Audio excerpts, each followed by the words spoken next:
What's going on, guys? It's Shady Mike, and today I'm going to be bringing you my early thoughts and impressions of NBA 2K20, and I'm going to tell you why, despite all of the negative press, all of the negative feedback, NBA 2K20, while it has its problems for sim players, is actually an improvement over NBA 2K19. So let me just start this off by saying right now it is 3 a.m.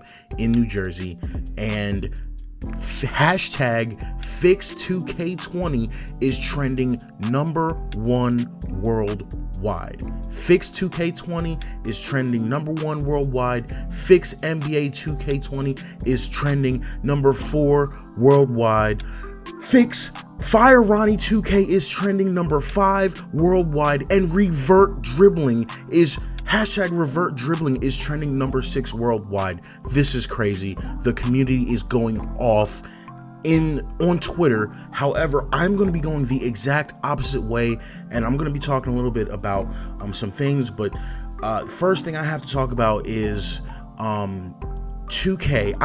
And Park players and Pro-Am players and my team players, I have to apologize because I'm a Play Now / my league player, franchise player. And I always thought that since 2K was putting all of their effort into Park and the other game modes, that I was being neglected. I'm here to tell you guys that I am wrong. Oh, and by the way, the gameplay you guys are watching in the background is like from a early build of my first experimental slider set. So if it looks a little bit wonky, that's why. But let me get back to the point. No, 2K did not neglect offline gamers for my career and Park players. 2K neglected everyone and released a blatantly broken game. However, these problems only really affect Park players, and I actually do legitimately feel bad. The no name glitch. I bought the $100 version of 2K where you get 100,000 VC. I spend my VC on the first my player that I make, and his name disappears, and there's no way to fix the name being gone other than making a new character. But I already spent that VC. That's unacceptable to launch the game like that. It's so widespread, it's happening to everybody. The load times are unacceptable. I can't speak for console players. I'm on PC. I'm on a $4,000 PC with a very expensive SSD. Just going into a menu to change my sleeves and change my clothes takes sometimes upwards of 5 to 7 minutes. It's unacceptable for 2K to have launched this game the way that they did, and they owe everyone an apology, in my opinion. Now, that's that, but I want to get into how I feel about the game from a sim perspective, because you guys know that on this channel, that's how I play the game. We focus on 5v5 NBA gameplay, and so I'm gonna throw some negatives out there, but I'm gonna come back. I know it's gonna start negative, but I'm gonna bring it all back and tell you why I really like what I have in my hands right now. So to start off, they made changes to the dribbling system. It's straight trash. They removed every signature size up from the game, and I guess they want you to do them yourself, like kind of manually create and be creative, except the dribbling is laggy, unresponsive, jerky. It's terrible. I've been playing 2K for years. This is the worst dribbling that I can remember, I think, since NBA 2K5, when we used to just spam left, right, with the right bumper. I believe that was NBA 2K5. Worst dribbling in a long time here. It doesn't need an overhaul. It doesn't need a patch. You need to change it back to the way it was in 2K19. It's simple. There's no excuse for the dribbling to be as bad as it is right now. So that's that. It looks weird sometimes, but that's something, I guess you could say, yes, it does affect offline players, but I haven't been having problems getting to the rim. It just looks weird, and it's just, the dribble moves are like unreasonably harder to execute than they were last year, and that's a change that they made to affect Park that should have never been affecting offline players like us. So that's where a situation where they should have added an option for new dribbling system and then an option for legacy dribbling system. It was wrong for them to take that control away from us.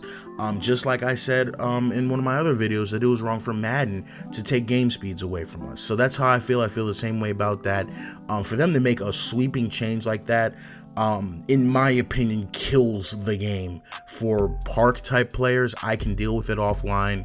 But the dribbling has taken such a severe, unprecedented step back. So that's that. The next thing that's very annoying, I'm a sim player. I said this on Twitter, you guys laughed. I'm a sim player. I'm trying to emulate NBA basketball. The annoying splash animation that shows under the CPU players when they hit a three, the fire takeover icons that show under guys that you can't turn off. Is this NBA Jam? There's a splash icon. Is this a Chris Smooth video? No, this is NBA basketball. Get that crap off my screen, or at least give me an option to turn it off. It's terrible. I want all of that gone, and I know I'll be able to get rid of it. Shout out to the 2K PC modding community. I'm sure that's coming quick, but for the console players, you guys should not have to deal with that. I'll call it double team glitch or stupid game planning, your call on that. If anyone on your team, when you're playing a normal game of basketball, 5v5 NBA teams, if anyone scores like 8 points or 6 points or gets 2 assists, the CPU starts double teaming with such immense aggressiveness. I'm talking, they pick you up double teamed in the backcourt, like at the opposing free throw line, and just leave everyone in the front court wide open. So there was a point in one game where Paul George had 12 assists and my team was shooting 65% because I would inbound it to George. 2 guys would just sprint dead speed ahead at Paul George, and I would just pass it to the center who's standing in the lane. Very weird. But while that is a con, it seems to me that if you go into coach settings and turn ace off, ironically, this is going to be the second year in a row I'm recommending we turn ace off when that was supposed to be 2K's big new system. But it seems that if you turn that off, for the defense at least, it does stop that weird CPU double team logic. So I'm not losing sleep over that, because after I turned it off, I didn't see that anymore. I want to go into another thing. Ronnie 2K. I've always said this, there's no other way for me to say this, right? 2K, if you're listening, give me a job. I want to handle all your sim basketball stuff. I get that. But Ronnie 2K, and this is just me man to man, you lied, bro. And it is not okay that you lied about the things that you said were going to be in this game that aren't in the game, and you guys confirmed shortly after aren't coming to the game. We complained about VC prices and said we want VC prices dropped, and you said that we don't have to complain about it because we're going to be able to respec our builds and get VC back. Bro, you lied. It's not in the game, and Baluba later confirmed that it's not coming. You told us there's going to be more pie charts from the demo. Bro, you lied. There are no more pie charts, and they said that's not coming. That's unacceptable, and as a consumer, those promises that you made led me to buy this game, and I'm sure it led a lot of people to do the same, and it wasn't right to lead us on in that way. So 2K, Ronnie 2K, I just want to call that out. That is not cool, and you owe the community an apology for that. With that being said, the other improvements that 2K claim that they made in terms of gameplay is no cap, no lies detected. You heard it here first. That new movement system is legit. The collisions are god tier. Guys driving to the rim, the contact animations, that's real. It looks great. I'm very happy with that, and that is the major improvement over 2K19. The blocking animations are an insane improvement over past 2Ks.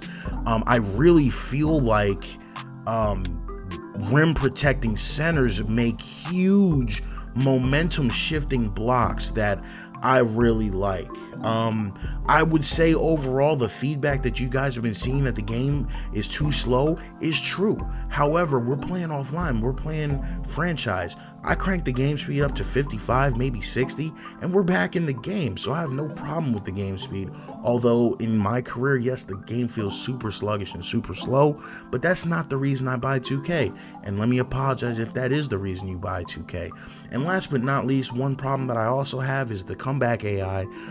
But I felt like with my slider set last year, messing around with the consistency sliders, I was able to, for the most part, eliminate that. So I'm not really concerned about that this year either. So I think that with a good set of sliders, 2K20 is going to be a very good game for play now, NBA today, maybe franchise players. Now the problem is, I have to go back and do my research. People that played franchise last year, there were a few supposed game-breaking glitches in franchise mode that people are saying did return last year. So me, I know, believe it or not, I'm actually more of a play now guy. I will literally come home from work and play 3 12-minute games of play now and with my sliders and make everything work, because sometimes I don't always have time to do a franchise.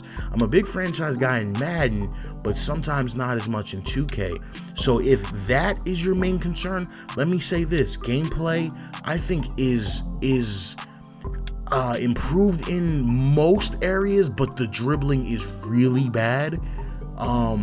So I understand if that scares some people off. However, I would say do research on if there were any specific glitches in franchise last year that bothered you. Do research to see if they're in the game again this year, because I'm not well versed in it, because you guys know last year I did not play a lot of franchise. But other than that, guys, this is my first impressions. I don't have an ETA on sliders yet. I'm just working so hard right now. I can tell you guys that the main things I'm trying to fix with the game, I love that the CPU is taking more free throws this year. That's great. I need them taking more threes though, however, so I'm trying to get them to do that. We'll work to that end too. And then I want to control some of the weird streaks that happen mid-game. So we're going to try and do something about that as well. But guys, this is Shady Mike. I'm signing off. I don't want to give an ETA on sliders just yet, but follow me on Twitter because I keep everything updated there, and I'll even post little things of like where I have certain sliders so that you guys can start to kind of adopt my experimental set coming soon. But other than that, guys, keep your eyes to the sky. Keep an eye on 2K News, because if there's something that specifically bothers you, I don't want to come out and say, yes, I recommend this game, but I do want to come out and say I can absolutely see where a sim player would actually see this as an improvement over 2K19. Take it easy, guys. Shady out.